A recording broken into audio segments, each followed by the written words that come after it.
Yan sila mga idol, oh.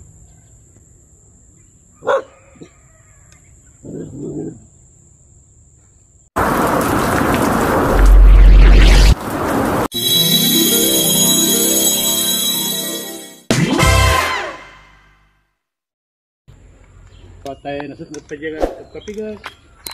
Ada dua tim may bita pemara sa step eta. Tik, sila kapapon dito ng mga bantay to sama kita ng mga. Obligado ang kita aglalo ka Kakdo tirabi ay. finger lines. Tapos kulda din yaw. Dumana kakdo tirabi ay. Oh, tinggal lagi deh.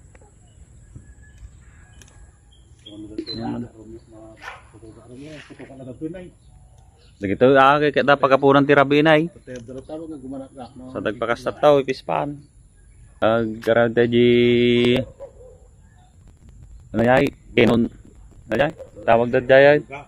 Kenon bambo na di kalburaw. Ay, buka. Nalasiyan ni Marshall dai perdi mo tay. Met aja nga pang abog. Ito ro berbay. Di daddo magpipispan ta bandanat ta kwa. Sigay ay kabkabil ta. Puyat ah. Ti agamog abog. Bali ito yung pispan na pinambubulabugan ko noon ng mga grehiron mga idol. Talagang peste na dito sa kanilang palaisdaan. Hindi naman nila nababantayan kasi hindi lang naman ito yung trabaho nilang pang-araw-araw.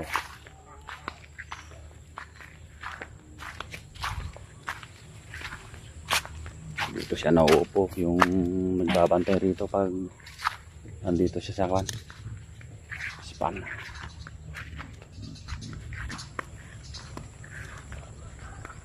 Kaso bawal naman ang maghanting ng mga ganito idol.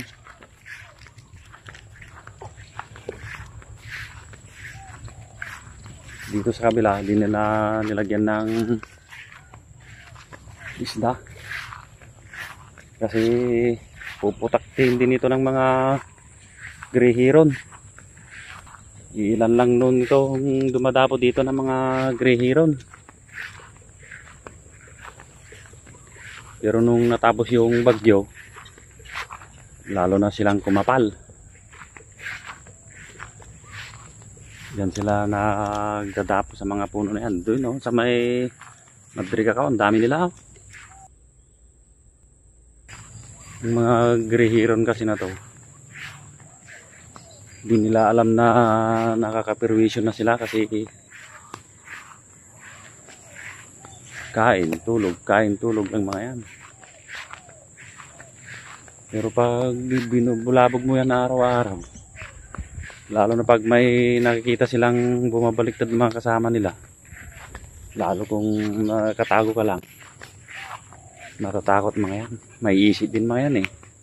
Kung bakit ba nababaliktad yung mga kasama nila. Ang alam nila, kahit lumilipad sila, may tao pa rin dito kahit wala. Kaso bawal na mga idol. Hayaan na natin yung mga magpipispan natin kung ano yung action nila. Yan sila mga idol, oh.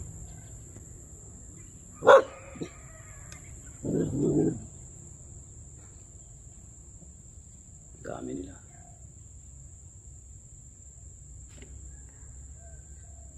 Yan, ang dami nila mga idol, oh.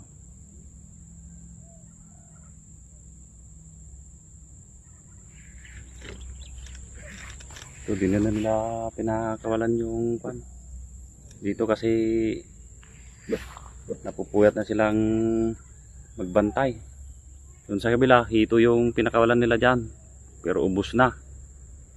Ayun na naman si Kuya. Upo na naman doon.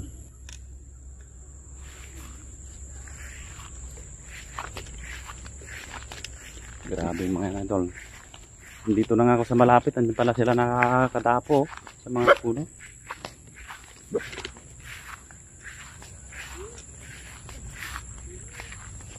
Ito mga idol, maganda silang pagmasdan sa mga bird watching o kaya sa habitat nila. Pero pag dito sa mga pispan na namimistihan nila, Iba yung mararamdaman mo. Oh, may lumipad na. Isa, pero ang dami nila. Andun, bumaba pa rin sa baba ng pispan kasi may mga hito dyan. Pero paubos na yung mga hito dyan, mga idol. Kaya hinayaan nila. Ayun, oh. Oh. See? Liparan na sila, mga idol.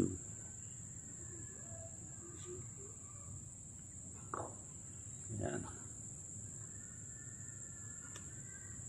Dito na lang ako sa malapit. Marami pa sila dyan sa baba, mga idol. Sa may tubig mismo. Meron mo pa nakadapo dyan. Oh, ayun na sila. Oh. Choo! Oh, tingnan nyo, mga idol. Ang mga yan, idol, pabalik-balik lang din yan. Dami nila. Oh. Pag binuga mo sila, mga ilang minuto, balik na naman. Kasi may nakakain sila eh.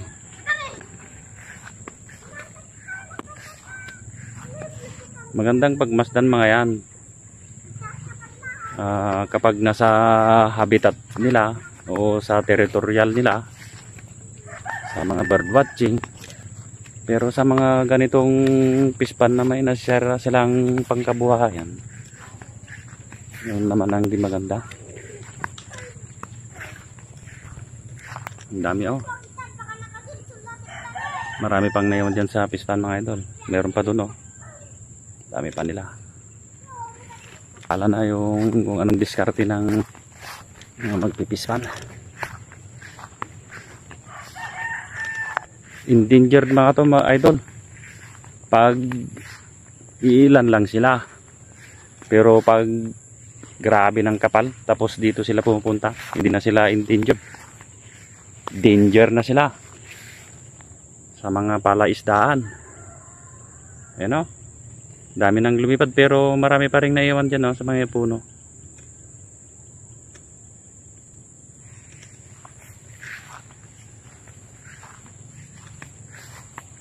Pag ganyan na karami, mag-pepes control ka dito lang sa pispan, okay lang naman siguro. Kasi hindi mo naman muubos yan eh. Makakuha ka lang ng 3, 2. Matatakot naman na siguro, mga to. Pero bawal eh. Kaya hayaan na natin sila. Pero sana naman matulungan nila yung mga may-ari ng mga pispan, mga nasisira nila.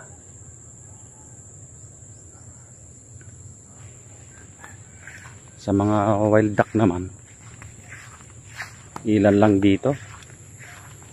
Pero yung mga kasama natin kasing mga ibang hunter, talagang kung magpipis control ka sana doon lang sa may palayan na may napipiste sila. Ang dami. Yung iba naman kasi talagang tinatarget na nila yung kwan, kahit hindi naman sila namimiwisyo pa, saka wala pang napipirwisyo. Yung mga hunters na mismo yung pumupunta sa sanctuary nila o habitat na dapat naman sana hindi.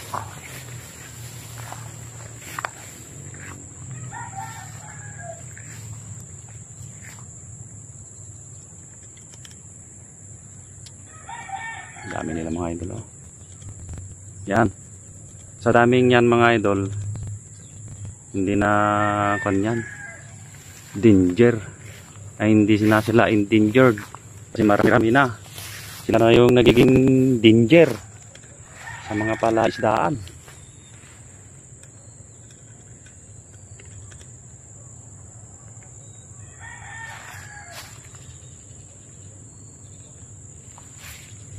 Ang ginagawa ng mga nagpipispan natin dito sa palaisdaan, kung hindi lang na lalagyan nila ng mga net, sigurado pag nasabit dun, hindi lang iisa, baka marami pa kung hindi nila lang bubugawin. Kasi pag binubugaw ng mga mangingisda natin mga to, pabalik-balik. Tulad ng mga to, oh. Ikot-ikot lang yan. Pag naupo na yung tao, dadapo na naman sila dyan sa pagkakainan sila. Ganon din sa mga collar dab, zebra dab. Sa mga palayan din mga yan. Kumpul-kumpul lang din. Ay yung ginagawa ng ibang magsasaka. Di naman na sila takot sa bambukino, no, yung parang basuka na di kalboro na gawa sa bambu. Di naman na rin sila natatakot. Ang ginagawa ng ibang magsasaka, lason.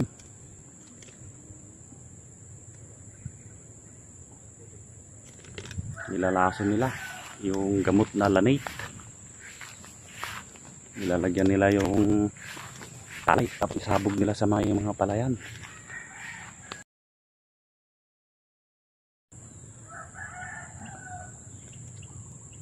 Wala na.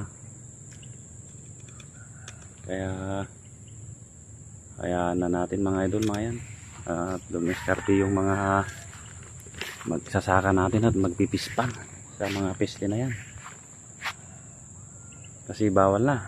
Yung iba kasi parang may sarap gawin yung bawal ba. Hindi ko alam kung bakit. Sarap kasi yung bawal, lalo na yung pabalik-balik ba. Kaya natin yung mga farmers natin sa kapamilya, mga idol. Ano yung gagawin nilang step para may taboy mga yan, peste. Hindi na intindi mga idol. Danger na. Pero wala tayong magagawa mga. Pero wala tayong magagawa idol, bawal. Huwag na natin gawin. Ayos naman sana kung dito lang natin bubugawin sa mga pistan o palaisdaan, mga bukid, yung may nasisira. Hindi yung pinupuntahan natin sa sangparin nila o habitat.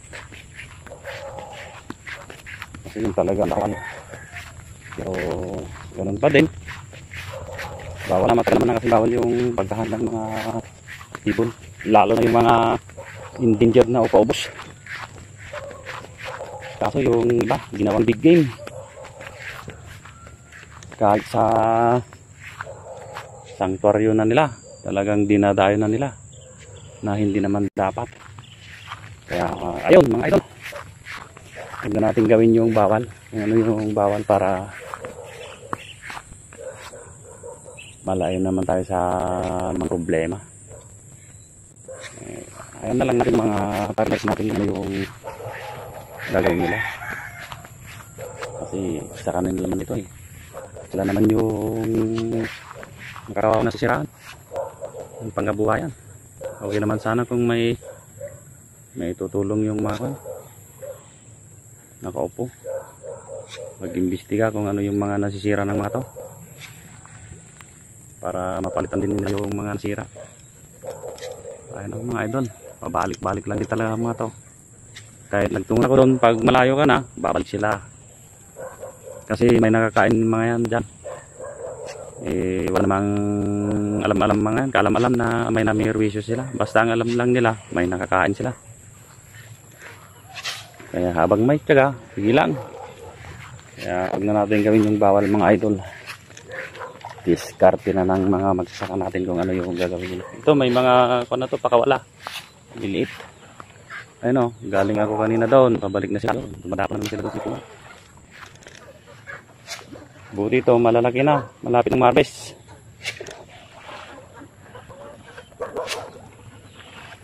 Si Manong. Laging napupuyat si Manong paggabi kasi dyan sila dumadapo sa may mga magahan niya. Masdak. Ayan na natin mga idol.